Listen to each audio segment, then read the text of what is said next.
Welcome explorers. Today, dive into the thrilling TTP narration of Hunting with Predators by Banancake, a 25-part fan-made saga from the Nature of Predators series by Spacepaladin15 on r/HFY. Memory transcription subject, Vickery, the honey badger. Date, standardized human time, October 31, 2136, 14 days after the Battle of Earth. The humans took cover behind nearby trees and rocks while the crocodile only grouped tighter together. The avians refused to drop their weapons but didn't dare raise them at the humans. The predators had every one of them firmly in their sights, and the crocodile weren't even aware that Grant was high on the hill, observing the entire situation. Still, they knew that any show of aggression would spell certain death. Tenga cautiously approached behind Sigra. "Friend of yours?" he asked in a deep, hushed tone. Sigra turned toward the lieutenant. "Yes. His name's Flen, we used to work together. I believe he holds the same rank as you."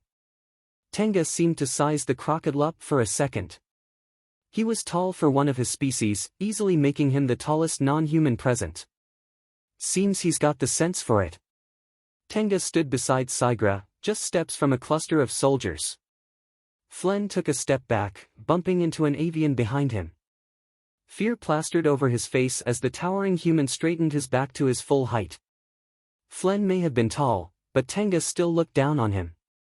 "Order them to drop their weapons. We aren't here to kill anyone. We want to get out of here, same as you. Your ship is preventing that." Flen stared up at Tenga for a moment before his eyes drifted over to Sigra. "I don't understand. You gave us up?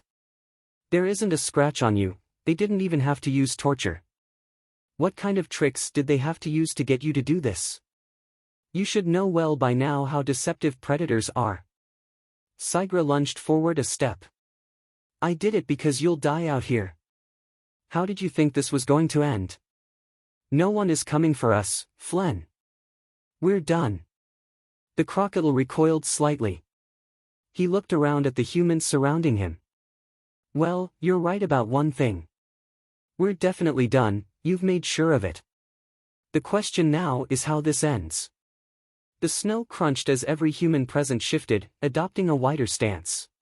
Beside me, Reese pushed my head down further behind a rock. Tenga put a hand out to his side, signaling the rest to settle down. "This can end peacefully. Drop your weapons, and get me your captain. You'll all be treated fairly. No harm will come to any of you, and we certainly aren't taking anyone as cattle. The best way this ends is with all of you in handcuffs. How could I possibly trust you? Do you trust Sigra?" Tenga tilted his head toward the Gojid. Flen stared at her for a moment. "Sigra is the smartest Gojid I've met, but I'm not so sure anymore." Sigra stepped forward. "Flen, you said it yourself. There isn't a scratch on me. I thought for sure they would eat me, but instead, they fed me. We haven't seen the whole picture. The Federation lied to us." She continued slowly approaching. "You'll starve out here. And if you don't starve, then a predator will get you. You don't want to see what a bear can do to a crocodile. Please, Flen, this is your only shot at making it out of this alive, as bad of an option as it might seem." Flen looked around thoughtfully for a moment, briefly observing the reaction of his soldiers. Half of them took their eyes off of the humans and looked over at Sigra briefly, while the others didn't let the predators leave their sight. Flen turned around. "What about the Arxer? You'd trust a race that aligns themselves with those child-killing savages?" "Get that beam in your eye checked, child killer," Tenga rumbled. Flen seemed confused before the human continued. "We didn't know about the Arxer. We crashed before they arrived, like Sigra. We've been totally isolated from any outside news thanks to your ship." He nodded toward the metal hulk behind the group. "But I believe it. Last I saw, that battle wasn't going well. Seems like the Arxer are the only reason we're alive. You should be glad we got to you first." Flen seemed to relax slightly as he studied Tenga. "It doesn't make any sense. You could have killed us and been inside before anyone could react. What's your angle here?"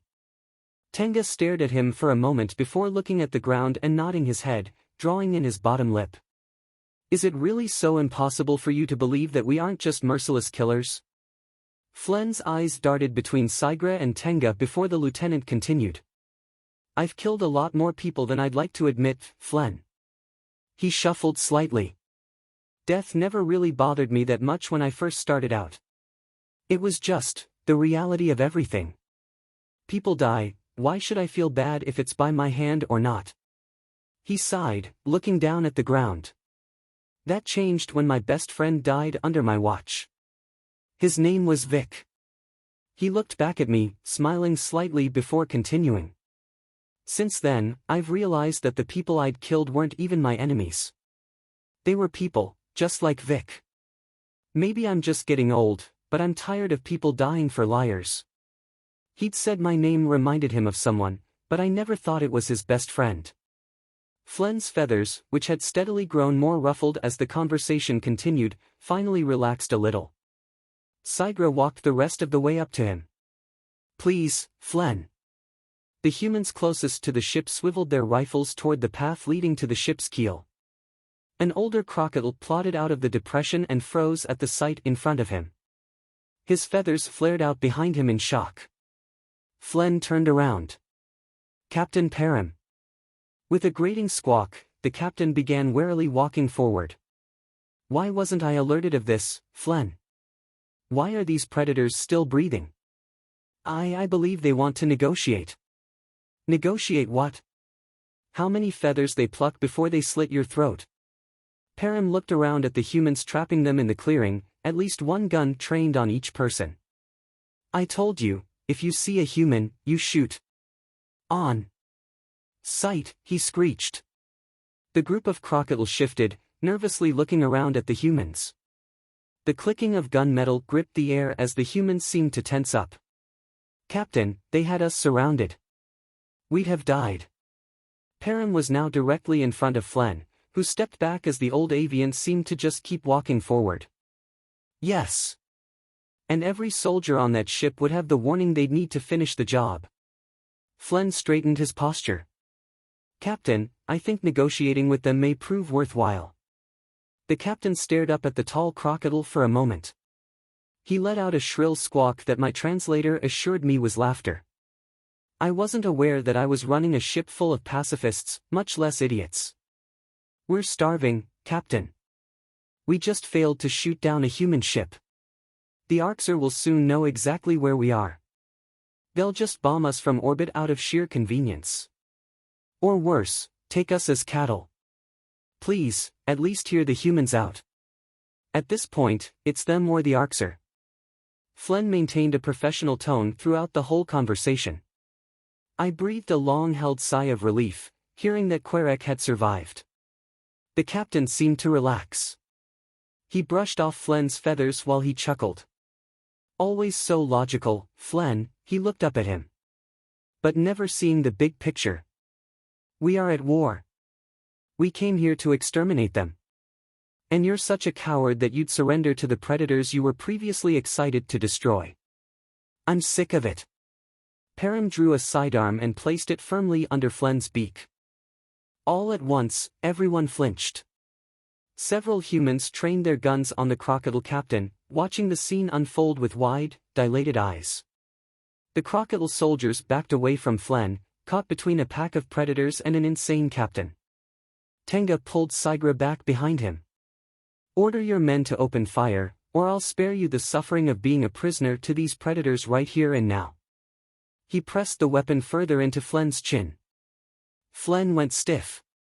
His eyes darted wildly between the captain, the humans, and his soldiers. Tenga began slowly moving to the side. I wouldn't do that. He reached behind his back and lifted the coat, revealing the sidearm tucked away in the back of his waistband. The captain ignored Tenga entirely. He gazed up, looking deep into Flen's eyes. What will it be? Die a soldier, or die a coward and a traitor, he squawked. Flen swallowed. Between fast, labored breaths, he surveyed the faces of his soldiers. They were hungry, cold, afraid, and out of options. They looked to Flen with grim anticipation. Between gasps, one of them managed to squeeze out a raspy sentence. "Just give the order, Flen," he said desperately. Tenga moved his hand to the middle of his back and made a thumbs-up signal. I was confused until Reese looked over his shoulder at the hill behind us. Grant was still watching. Flen looked over at Tenga. The human narrowed his eyes downward and shook his head slowly. Flen closed his eyes. He took in one last long breath and let it out with a whisper. "Stand down." By simply rotating his thumb downward, Tenga sealed the captain's fate. Small branches and pine needles rained down from above me as a bullet sliced through the trees with a deafening crack. Flen instinctively flinched and covered his head with his wings as the captain tumbled backward in a plume of his own feathers. He was practically cut in half by the center mass hit. A reverberating echo filled the valley as the sound of the gun actually firing reached us. The captain lay dead, his blood staining the snow around his corpse. Immediately, chaos ensued.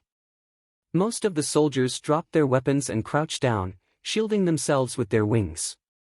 Two, however, had a much different reaction. The same soldier that had told Flen to give the order to fire leveled his weapon at Tenga. Flen reached out. "Don't." With one swift, fluid motion, Tenga drew his pistol from his back and fired, striking the brazen crocodile squarely in the head just before the aviant's gun fired. Riddled with holes, the two crocodile crumbled into the snow. The surrendering soldiers among them cowered as they shielded their heads and covered their ears. With sporadic shouts, the humans relayed an order from Foster to hold their fire. Everything went silent for a moment. Tenga lowered his pistol.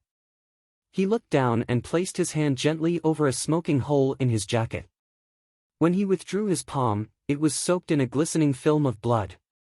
"Damn it," he muttered before collapsing to a sitting position, his back against a tree. "Tenga!" I screamed. I ran out from behind the rock, somehow pushing past Reese, and slid to a stop next to him. The shot had hit him just below the ribcage. Blood was already beginning to soak through his jacket. A human medic ran up to the other side of him. "Hold on, Lieutenant." He cut open his coat and began furiously packing gauze into the wound. Tenga gritted his teeth. "I'll be fine. Get your ass in there, they know we're here now." My vision blurred as tears started streaming out of my eyes. "No, no, please don't make me leave you here," I pleaded, my voice barely audible as I tried to speak through the tears. Hey, look at me." He grabbed the side of my head with his huge hands. Through my watery vision, I looked him in the eyes. "They need you," he said, shaking me slightly. "Please, just go." From behind me, I heard Reese's voice. "Vic." The soldiers secured the surrendering crocodile, binding them together in a big circle. Foster and a group of soldiers began to move down the path. "Vic. Let's go, there's no time." Tenga moved his hands down to my shoulders. "Go. You've got this." I wiped my face and stood up. "You better be here when I get back." Tenga nodded as Reese ushered me toward the path. I followed behind Foster and a large group of soldiers toward a hatch in the ship's underbelly. The hull above us was beaten and torn. It looked like we ran into a cave made of twisted metal and wires. I moved with desperation. I had to get back to Tenga as soon as possible. The soldiers covered the hatch above us. A steel ladder hung down from the hull, illuminated with a pale, yellow light. Reese went first. The hull groaned as he reached the top and scanned the inside of the hatch with his sidearm. Soon after, shrill alarms started blaring from inside the ship. Reese scrambled inside and reached down to me. "Time to go." I reached up and grabbed his hand, and he practically flung me up into the ship from the ladder. The hatch led into a small airlock with a sliding steel door leading to what I could only assume was the rest of the ship. Reese reached down for the next man when I heard hissing from nearby. The hatch was about to shut. "Reese!" I grabbed the human by the shoulders and pulled backward with my entire body weight. Reese stumbled back, nearly falling on top of me as the hatch slammed shut with a metallic clang followed by a mechanical whirring noise. Reese panted. "Fuck." He stood up and looked around. "Can you open this?" "No. The ship's going into lockdown, we need to go." Reese walked toward the airlock door. "All right. Lead the way, I've got your back." I hit some buttons on the panel opposite Reese, and the door slid open, revealing a narrow corridor. The walls breathed with a red glow as emergency lights flashed above. I peeked my head through the door. The corridor extended to the left and right with doors on either side. I saw no one but could hear hurried footsteps coming our way. "Left here, quick," I whispered. I ran out into the hallway while Reese scanned around behind me with the pistol, following close behind. I frantically looked back and forth in the long corridor, looking for an elevator or some other way onto the upper decks. From behind us, I heard a voice call out, "They're on the ship," before shots whipped past us. "Time to go," Reese shouted, returning fire behind us. "Go right here," I called back, diving behind the corner before Reese picked me up by the bag on my shoulders and put me back on my feet. I ran ahead of him while he watched our rear. Without warning, the blast doors in the corridor began to close as alarms continued to blare. A door behind me began to slide shut, just between Reese and me. I turned around. "Reese, hurry!" The human sprinted forward, but the gap between the doors was already too small for him to fit through. Another door behind him closed, sealing off the junction to the corridor we were just in. It stopped the crocodile pursuers from reaching him but also trapped him in the hallway. I banged on the door. "Reese! Are you alright?" "Yeah, I'm good," a muffled voice answered. "Just a bit stuck. You gotta keep moving, stay there, and they'll trap you in. See if you can find a way to open these doors." I began backpedaling from the door. Yeah, I'll be back." I continued running down the corridor. The first place I'd visit would be the security office. They should have the devices I'd need to get these doors open. That plan was altered when a group of crocodile appeared at the end of the corridor. They fired without hesitation. I knew we were their enemies now, but I thought they'd show a little restraint when running into a former Federation species. It seemed our existence was now forfeit in their eyes, right along with the humans. I pressed my back against the wall, taking cover behind a structural frame in the corridor. My ears rang with every shot passing just inches in front of me. Sparks showered me as rounds struck the floor, walls, and ceiling around me. I started panting as I pressed my back more and more against the wall. I needed to think of something fast. I reached into my bag, and my grip landed on a plasma cutter. I looked to the ceiling and saw fire detectors lining either side. I kicked off the wall and extended my claws as I reached for a support beam running along the top of the corridor.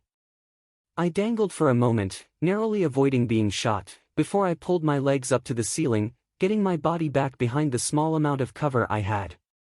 I held tight to the beam as I activated the torch, set it to the detector, and held my breath.